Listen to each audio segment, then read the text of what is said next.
Speaking of Senate and Congress, Miss Cathy, I know it is early to ask you this question, pero meron na buo kayong line-up ng inyong mga iboboto bilang senador? Ako merong 5.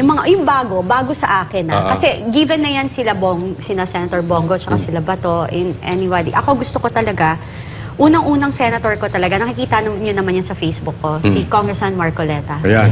Sobrang ko siyang love for some reason. Gusto rin namin yun. Actually, nung... sorry. Nung last election, kung tumakbo siya, iboboto ko eh. Sayang, hindi siya tumakbo. Talagang may paninindigan. And you know, ano siya eh, like nung sa Congress, she's really trying to protect his fellow congressman. Yung parang kinokorrect niya. Pero rather than listening to him, tinake nila bad, yung parang tinake nilang masama. And he's a lawyer, he knows what he's saying. Yes. And he's been there for how many years? Parang 20 years na. Di ba? Parang ilang presidente, vice president, ang dami ng pinagdaanan. You know, yung mamang yun, ano na yun, yung principle nun, yung integrity nun, buo yun eh, as a politician. Yes. You know?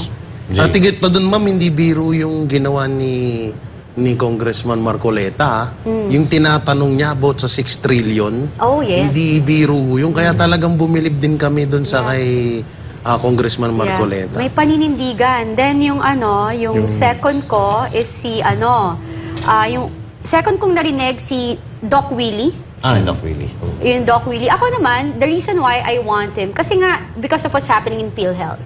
Yes. And a person who's, yung parang nagkasakit siya, then he experienced it. Tapos yung talagang very devoted siya with health thingy, di ba? So I know that he will do good. Yes, kasi number 1, yung health system natin sa Pilipinas, worst talaga. Yes, grabe. Exactly. Diba? Katulad lang sinabi ni Doc na ako, muntik na ako mamatay kung di ako nadala sa Singapore, baka wala na ako ngayon. True. And those are the main and basic nga yan sa atin, especially sa mahihirap. Yes. Ang daming mahihirap. And it's sad.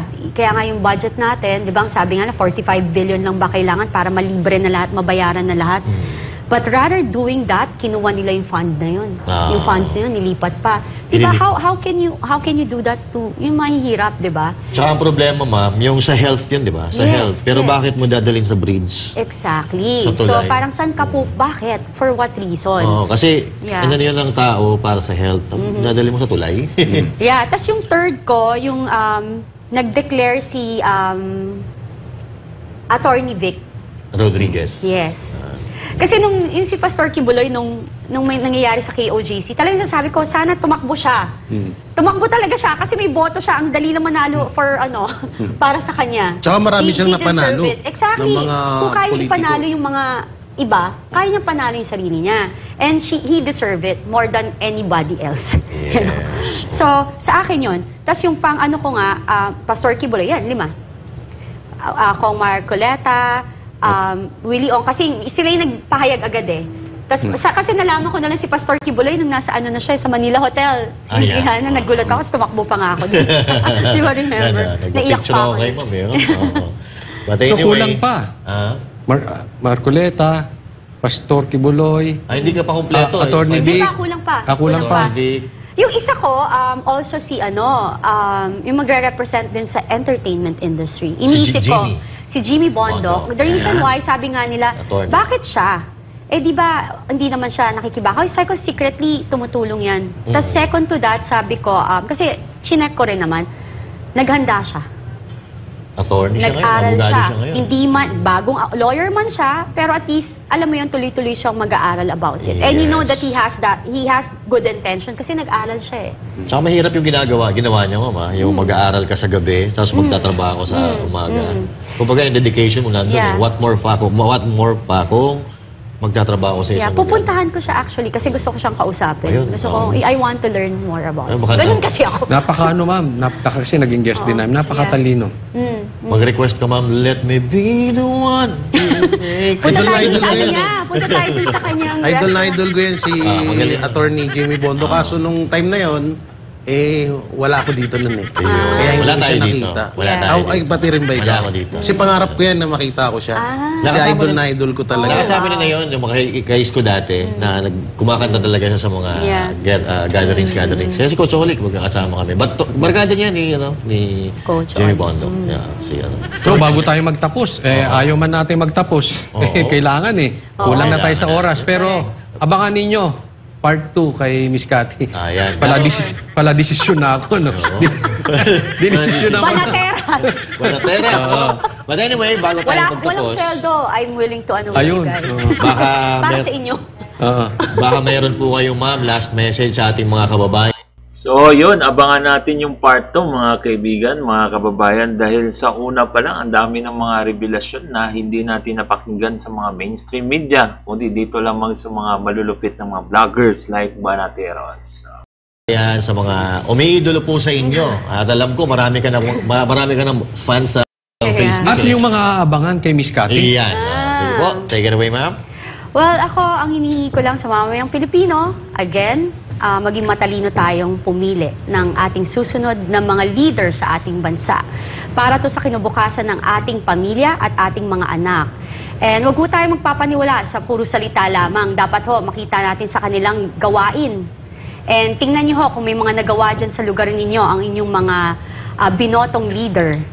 And patuloy po tayong manalangin sa Panginoon na tayo'y gabayan. Kasi hindi tayo magkakamali kapag tayo po ay nanatiling may faith sa Panginoon at hindi magsasawang itiwala ang ating buhay sa Kanya. God bless po. Yun. Teka muna, bago pala, last question na. No?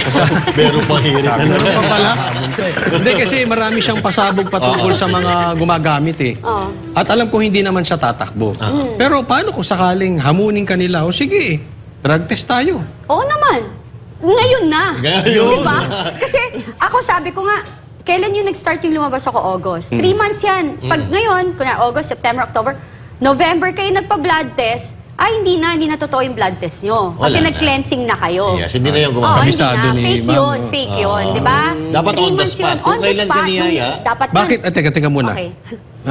Ilang months? 3 months. Sa tingin nyo, ma'am, itong mga ibang nakasalamuhan nyo na medyo nabaon sa bisyo, kaya nilang tiisin yung 3 months na wala?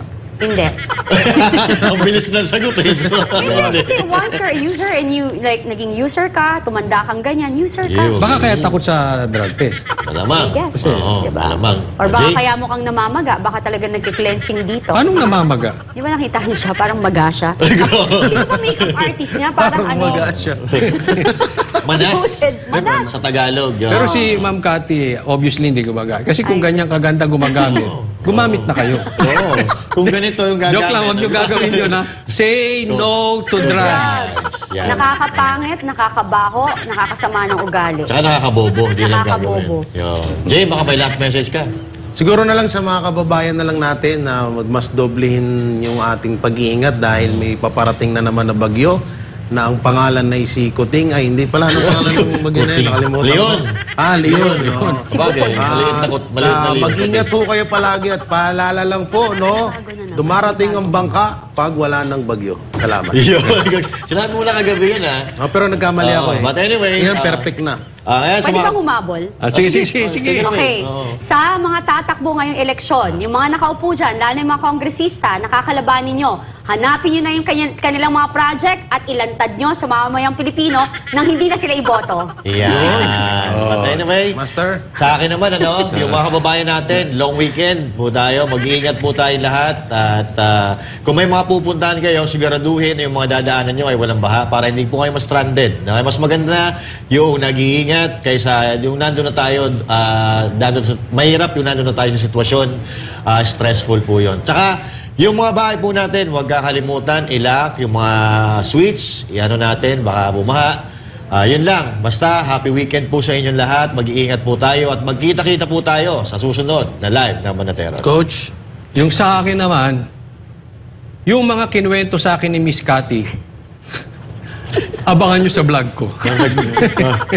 Ang tagal nila nagkwentuhan kanina. Andun eh. Andun yun. Kasi ano doon, may pangalan yun.